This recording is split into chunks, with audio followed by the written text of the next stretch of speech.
I believe that illiteracy is a problem that needs to be solved. If it was, then the world would be a better place for everyone, perhaps even raising the living standards. Illiteracy is worldwide. People think that the U.S. isn't affected, but it is. In some states, the literacy rate is rather low. Compared to the rest of the world, we have it easy. But it's low, especially since most think illiteracy doesn't affect them. It doesn't just concern those who are illiterate, but let's pause for a moment and watch a clip from ABC on illiteracy in America. Tonight we begin a special look at a crisis that is largely hidden in this country, illiteracy. 7 million people are completely illiterate. They cannot read a word. 27 million Americans cannot complete a job application. 30 million cannot read a simple sentence. Can you imagine the hardships that those hindered by illiteracy must face? Describe the stress of a doctor's visit.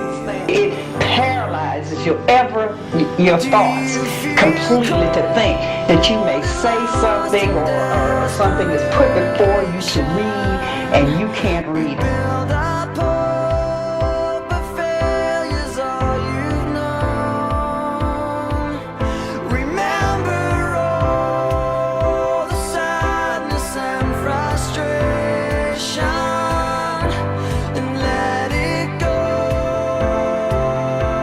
For nearly all of her 45 years, Monica Baxley has lived with a crippling secret. I cried a lot over this when I was alone. Baxley was functionally illiterate. She quit school in the 9th grade and for 3 decades kept her secret from friends, family, even her husband. I didn't want to be exposed beyond anything else. That was the most important thing, not for no one to ever learn. Her travel limited because she was unable to read road signs, unable to read a newspaper or food labels in a supermarket. I didn't know who or what to vote. I interviewed a Mr. Pouring Lamb, and here's what he had to say. When I was 12, I feel really frustrated. It takes time to figure out what something says. If I could read, I could have a better job or job position. The world is better with words because it's about communication and learning how to communicate. You can leave messages, ideas for people to look at. Some believe that illiteracy isn't a problem.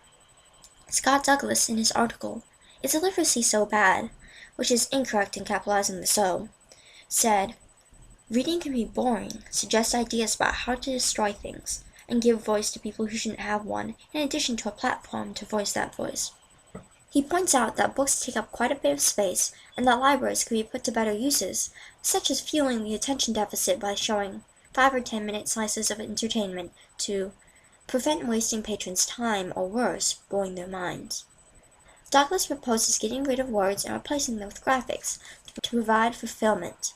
In this illiterate world, he predicts that once speaking, words will seem unnecessary, so it will be advisable to speak in abbreviations until they seem boring, which he then says rhyming/singing will sound agreeable to the ear. I found this article disturbing. Illiteracy is a real problem, as I've said before. For example, 20% of high school seniors can be classified as being functionally illiterate at the time they graduate. 70% of prisoners in state and federal systems can be classified as illiterate. 85% of all juvenile offenders rate as functionally or marginally illiterate. 43% of those with the lowest literacy skill live in poverty. Low literacy skills also happens to cost the U.S. over $225 billion a year because of inefficiency in the workforce, loss of taxes due to the unemployed, welfare, and crime. Literacy has many positive effects. International studies have shown that literate mothers are more likely to enroll their children in school. In fact, children with literate parents are also more prepared to enter school knowing how to read than children with illiterate/less literate parents. Those who are illiterate better understand doctor's orders and disease prevention pamphlets, which are beneficial to their family, as it keeps them healthier than those who cannot do those things. But for those who are deficient in health literacy, it costs the U.S. about $230 billion in healthcare. For Douglas, this all can be solved by simply getting rid of words. After all, if directions on how to prevent the spread of colds were just photos of people washing their hands and sneezing in their elbows, wouldn't it be easier for people to understand? But by limiting ourselves to graphics, we would lose, for one, our self-expression. There's a fictional book by Pat Smatz in which one of the main characters is illiterate.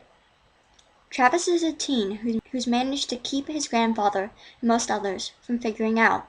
When he moves, he meets a girl nicknamed Velveeta who has her own problems, and they both help each other. With the support of his English teacher, Mr. McQueen, and Velveeta, he eventually begins to comprehend what were previously to him squiggles. On a related note, Bob C. Klecker wrote a nonfiction title called Let's End Our Literacy Crisis, which provides insight into American illiteracy and how to solve it. Replacing all words with graphics may solve the problem of illiteracy, but it doesn't solve all of the problems related to it. Those who are illiterate find it hard to get a rewarding education or rise higher in life, so they resort to crime. Getting rid of illiteracy in itself does not get rid of the problem of not receiving an adequate education. As Peter S. Jennison said, children deprived of words become school dropouts. Dropouts deprived of hope behave delinquently. Amateur censors blame delinquency on reading immoral books and magazines, when in fact, the inability to read anything is the basic trouble. FightIlliteracy.org says that, without English and essential educational skills, families and adult learners cannot achieve their full potential. Increasing literacy decreases social problems, poverty, crime, and healthcare costs. Illiteracy isn't just the inability to read and write. If you're illiterate, your life, overall, is worse than someone who is.